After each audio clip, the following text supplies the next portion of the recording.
આજે આપણે બનાવીશું એક નહીં પણ બે અલગ અલગ ફ્લેવરને મિક્સ કરીને ફેવરિટ માર્બલ કૂકીઝ, જે જોવામાં તો તમે જોઈ રહ્યા છો કે કેટલી સરસ દેખાય છે. આજે કૂકીઝને આપણે મેંદા વગર ઘઉંના લોટમાંથી બનાવીશું અને સાથે એ પણ કડાઈની અંદર.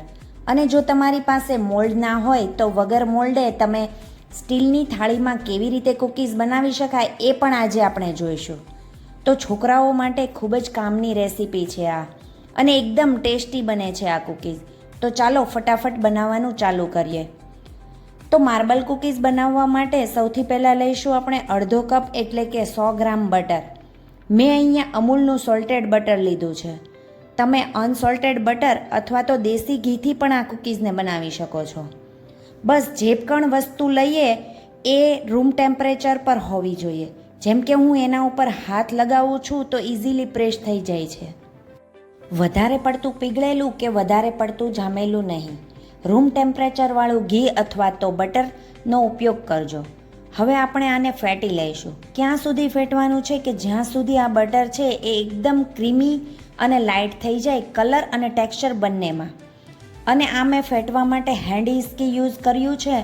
તમારી પાસે જો ઇલેક્ટ્રિક વિસ્કર હોય તો તમે એ લઈ શકો છો. તેનાથી આ વધારે જલ્દીથી ફેટાઈ જશે. તો કદાચ 2 થી 3 મિનિટ મેં આને ફેટ્યું છે. તો તમે જોઈ શકો છો કે બટર કેટલું ક્રીમી અને ફ્લફી થઈ ગયું છે, એકદમ લાઇટ થઈ ગયું છે આ કલર અને ટેક્સચરમાં બંનેમાં. તો આપણે બટરને આટલું સરસ રીતે ફેટી લેવાનું છે. બટરમાં હવે ઉમેરીશું અડધો કપ એટલે કે 100 ગ્રામ ક્રશ કરેલી શુગર. નોર્મલ શુગરને બસ મિક્સરમાં ઉમેરો અને પાવડર બનાવી લો. અને આ શુગરને પણ બટરની સાથે ફરીવાર ફેટી લઈશું. ક્યાં સુધી ફેટીશું કે જ્યાં સુધી આ મિક્સચર એકદમ ક્રીમી, ફ્લફી અને લાઇટ થઈ જાય, કલર અને ટેક્સચર બંનેમાં. તો થોડીવાર આને ફેટ્યા બાદ તમે જોઈ શકો છો કે આનું ક્રીમી ફ્લફી ટેક્સચર. તો આ બની ગયું છે આપણું બટર ક્રીમ. તો હવે આપણે આમાં વેનીલા એસેન્સ મિક્સ કરીશું અડધી ચમચી જેટલું. વેનીલા એસેન્સ ઓપ્શનલ છે, તમે ચાહો તો ઉમેરી શકો છો અને સ્કીપ પણ કરી શકો છો. એના પછી હવે આપણે આ બાઉલની ઉપર એક ગળણી રાખીશું અને એમાં ઉમેરીશું 1 કપ ઘઉંનો લોટ. હું આ લોટમાં બનાવું છું. તમે કૂકીઝને ચાહો તો મેંદાથી પણ બનાવી શકો છો, પણ થોડું હેલ્ધી રાખવા માંગો છો તો આવી રીતે ઘઉંના લોટનો ઉપયોગમાં લેવો. અને 1/4 ચમચી એમાં ઉમેરી દઈશું baking powder. Baking powder baking સોડાથી અલગ હોય છે, તો આપણે આમાં બેકિંગ પાવડર ઉમેરવાનો છે. બસ આ બધી વસ્તુને ચાળી લઈશું અને એના પછી આપણે એમાં એકદમ હલકા હાથથી આ બધી વસ્તુને મિક્સ કરી દેવાની છે અને આપણે એનો એક લોટ બાંધી લેવાનો.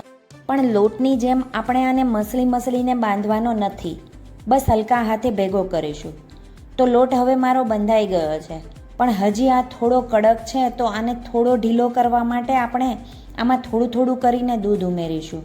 દૂધ ઉમેરવાથી લોટ થોડો સોફ્ટ પણ થઈ જશે અને સાથે બિસ્કિટમાં જાળી પણ એકદમ સરસ પડે છે. તો કદાચ 2 મોટી ચમચી જેટલું દૂધ ઉમેર્યું છે અને હવે તમે જોઈ શકો છો કે એકદમ સ્મૂથ થઈ ગયો છે લોટ. અને પરફેક્ટ લોટ બંધાયો છે કે નહીં એના માટે આપણે કેવી રીતે ચેક કરીશું? તો એમાંથી થોડો લોટ લઈને ગોળ બોલ બનાવીને જોઈ લેવો. થોડું પ્રેસ કરીશું અને તમે જોશો કે બોલમાં સાઈડ ઉપર કોઈ પણ ક્રેક નથી. આ સરખી રીતે બોલ બની ગયો છે. એનો મતલબ એમ છે કે આપણો લોટ પરફેક્ટ છે. તો આપણે આ રીતે એકદમ સોફ્ટ લોટ રાખવાનો છે. તો ચાલો, આપણે લોટ તૈયાર થઈ ગયો છે. તો હવે શું કરીશું કે આપણે આ લોટને 2 સરખા ભાગમાં વહેંચી લઈશું, કેમ કે આપણે આને 2 અલગ અલગ ફ્લેવર્સમાં બનાવીશું. માર્બલ કૂકીઝ બનાવીએ છીએ તો આપણે એમાં એક મેં વેનીલા ફ્લેવર્સવાળો લોટ છે એને આપણે આ જ બાઉલમાં રાખીશું અને બીજો લોટ બીજા બાઉલમાં રાખીશું.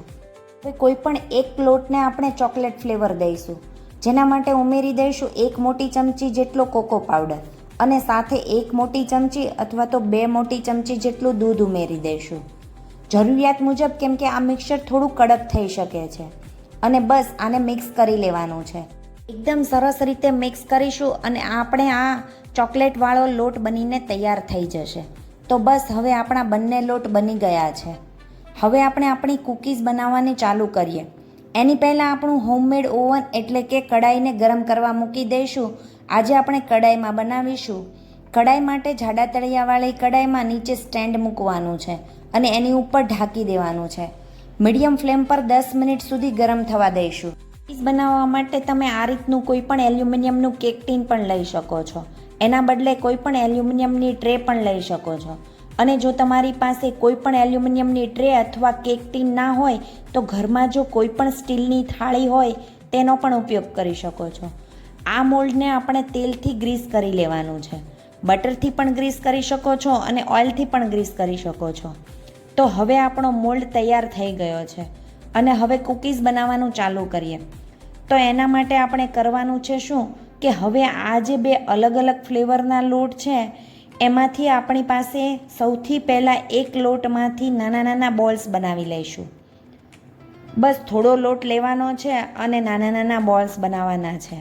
મેં આપણો જે વેનીલાવાળો લોટ છે એમાંથી બોલ્સ તૈયાર કરી લીધા છે અને હવે ચોકલેટ ફ્લેવરવાળા લોટમાંથી થોડો થોડો લોટ લેવાનો છે અને નાના નાના બોલ્સ બનાવીને તૈયાર કરવાના છે.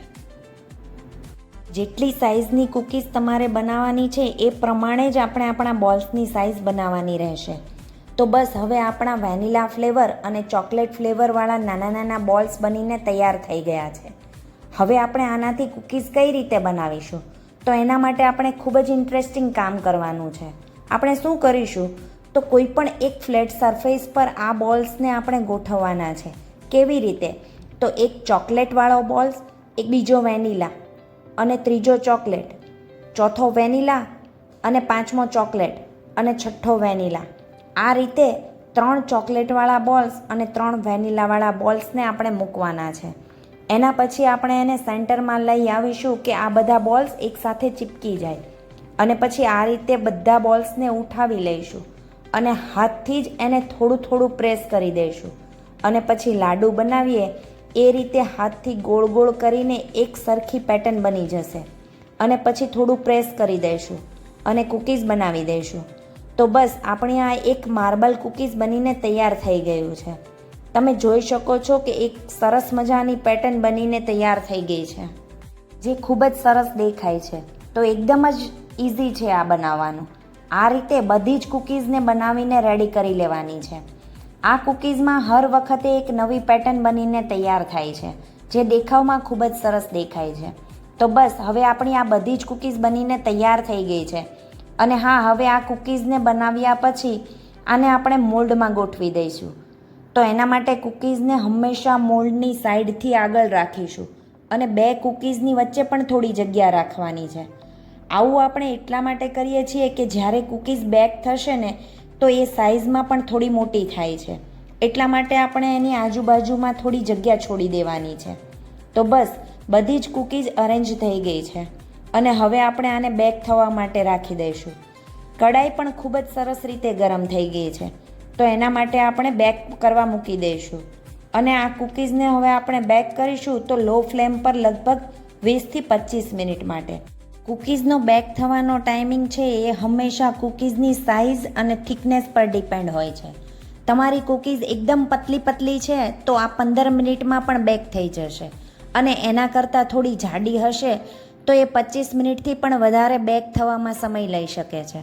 આ કૂકીઝને તમે ઓવનમાં બેક કરવા માંગો છો તો એલ્યુમિનિયમ મોલ્ડની અંદર થોડી થોડી જગ્યા રાખીને અરેન્જ કરી દેવાની છે અને પ્રીહીટેડ ઓવનમાં 180 ડિગ્રી પર 10થી 15 મિનિટ માટે બેક કરી શકો છો. ઓવનમાં પણ થિકનેસ પર જ ડિપેન્ડ કરે છે ટાઈમિંગ. અને હવે આપણે જોઈ લઈશું કે આપણી કૂકીઝને રાખ્યાને આપણે પૂરી 25 મિનિટ થઈ ગઈ છે. તમને દેખાતું હશે કે આ કૂકીઝ થોડી ફૂલેલી છે, પણ ખબર કઈ રીતે પડશે કે આપણી કૂકીઝ તૈયાર થઈ ગઈ છે કે નહીં? તો એના માટે તમે ધ્યાનથી જોશો કે આ કૂકીઝની પાછળની સાઈડ થોડી કલર ચેન્જ દેખાય છે. થોડો બ્રાઉન, ગોલ્ડન બ્રાઉન કલર થઈ ગયો છે. એનો મતલબ છે કે આપણી કૂકીઝ સરસ રીતે બેક થઈ ગઈ છે. હવે આ કૂકીઝને આપણે અડવાની નથી કેમ કે વધારે ગરમ છે અને હજી એકદમ સોફ્ટ છે. આને ઠંડુ થવા દઈશું. અત્યારે હજી આ એકદમ સોફ્ટ છે. જેમ જેમ ઠંડી થતી જશે એમ એમ આ ક્રિસ્પી થતી જશે. તો હવે તમારી પાસે ઓવન, કડાઈ, કુકર કંઈ પણ અવેલેબલ હોય કે પછી કેક ટીન હોય કે સ્ટીલની થાળી હોય એમાં પણ બિસ્કિટ યા કૂકીઝ બનાવી શકો છો. તો હવે આપણી આ બધી જ કૂકીઝ બનીને તૈયાર થઈ ગઈ છે. તો આપણે એક એકનું ટેક્સચર ચેક કરાવીશું. જેવી આ કૂકીઝ ઠંડી થઈ જશે ને એટલે એકદમ ઇઝીલી મોલ્ડથી અલગ થઈ જશે. અને તમે નીચેનું ટેક્સચર જુઓ, એકદમ ગોલ્ડન કલરનું છે અને સાઈડ પર પણ એનો કલર ચેન્જ છે. એની ઉપરની પેટર્ન તો તમે જોઈ શકો છો. અને આ કૂકીઝ છે એ પ્લેન વેનીલા યા પ્લેન ચોકલેટવાળી કૂકીઝથી વધારે ટેસ્ટી બને છે. તમે આને જરૂરથી ટ્રાય કરજો. તો બેકરીથી પણ સરસ કૂકીઝ બને છે આ ઘરે, તો તમે જરૂરથી ટ્રાય કરજો. તો ટ્રાય કરો આ રેસીપી અને તમને કેવી લાગી આજની આ રેસીપી મને કમેન્ટ સેક્શનમાં જરૂરથી જણાવજો. અને આ રેસીપી પસંદ આવી હોય તો વિડીયોને એક લાઈક કરી દેજો અને ચેનલને સબસ્ક્રાઈબ કરી દેજો.